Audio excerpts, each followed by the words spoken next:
Hey guys, this is Black Fierce. I'm jumping on board with my boy Shiley. This is his gameplay. His current gamer tag is Out of Sight, and I know him as James. So here we're gonna watch some of his gameplay, and right now I'm gonna talk about player skill within the Halo franchise. Okay, so basically I've come to the conclusion that Halo skill, in my opinion, is built and is made into a bunch of prerequisites, and I'm gonna go them in order. Now, there's basics. In my opinion, this is only my opinion, so if you disagree, then feel free to tell me what you think. And feel free to disagree, alright? But I'm gonna go with the basics. The basics include knowing, and Halo would consist of knowing the map, knowing the weapons, knowing the controls, and practicing a lot. Now, from my experience, people who play a lot, you know, there's only so much you can go just with those little things. Knowing a map, knowing where the weapons are, knowing where sniper is, knowing where rockets are, knowing where a power weapon is or a power up. You can only go so far. After that, I'm going to go into I would say, average player. Now, an average player knows most of the basics, but he also knows the timing for the power-ups and timing for the weapons. He would also know the hotspots of the map, like places to strike, good places to get kills, and places to avoid.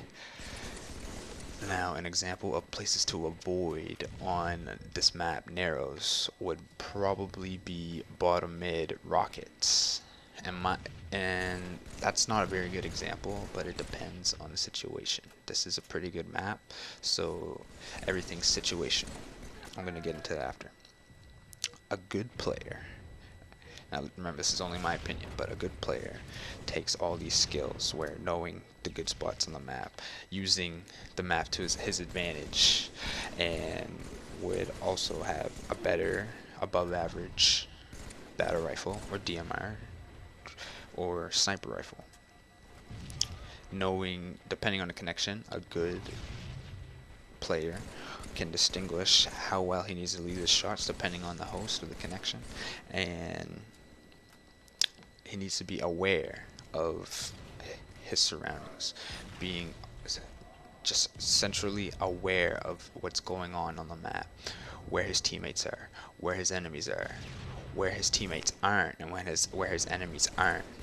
And now, the distinguish between a great player and a good player, in my opinion, is knowing those things, knowing situational awareness, and positioning and transition. Those are the differences between a good player and a great player. Those three things: situational awareness, positioning, and transition. Now, I'm going to talk about positioning. Now, positioning on the map. Now, this is still my opinion. Obviously, this whole video is my opinion, but positioning on the map is when you position yourself on the places where it's going to benefit you getting kills. It's going to benefit your team. It's going to benefit the way you play. Is how you position yourself on the map. And a perfect example would be to use cover.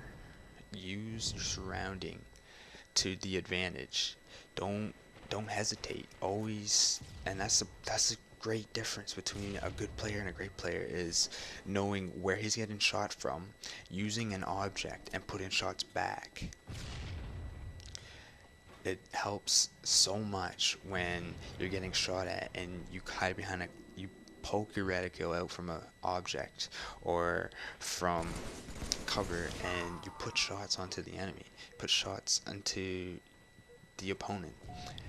And that's great. It's great for support. It's great for mainsley. It's great for 1v1 situations. It's great for when you're one shot, when you're about to die.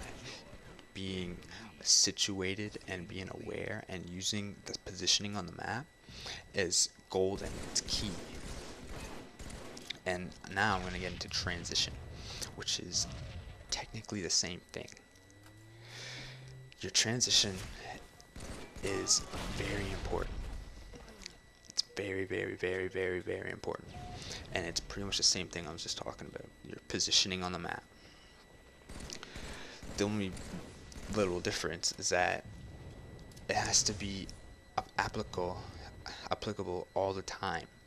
Like a good player will have decent positioning on the map, but a great player will always have good transition, will always know where to move on the map, where not to move on the map, where to move on the map in a certain situation. If you're getting spawn killed by an enemy team top mid on arrows, they're gonna try to push you back to the lobby. They're probably gonna have a sniper top mid.